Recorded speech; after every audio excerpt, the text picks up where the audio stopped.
அங்கன்வாடி ஊழியர்கள் மற்றும் உதவியாளர்களை அரசு ஊழியர்களாக அறிவிக்க வேண்டும் என்பது உள்ளிட்ட பல்வேறு கோரிக்கைகளை வலியுறுத்தி சென்னை மாவட்ட ஆட்சியர் அலுவலகம் முன்பாக அங்கன்வாடி ஊழியர்கள் கூட்டமைப்பினர் போராட்டத்தில் ஈடுபட்டிருக்கிறார்கள்.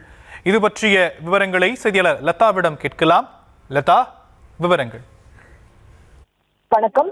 13 அம்ச கோரிக்கைகளை வலியுறுத்தி சென்னை மாவட்ட ஆட்சியர் அலுவலகம் அருகே தமிழ்நாடு சத்துணவு மற்றும் அங்கன்வாடி சங்கங்களின் கூட்டமைப்பை சார்ந்த சுமார் 1000க்கும் மேற்பட்டோர் ஆர்ப்பாட்டத்தில் ஈடுபட்டார்கள்.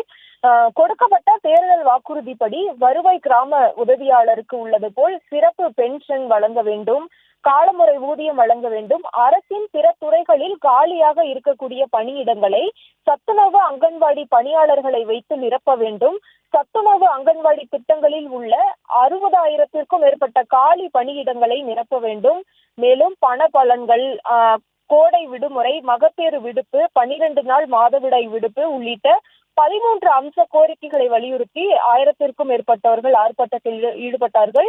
மேலும் கொடுக்கப்பட்ட தேர்தல் வாக்குறுதிப்படி முதலமைச்சர் நிறைவேற்ற வேண்டும், இல்லை என்றால் எங்களின் போராட்டம் தொடரும் என்றும் ஆர்ப்பாட்டக்காரர்கள் தெரிவித்திருக்கிறார்கள். விவரங்களுக்கு நன்றி லதா.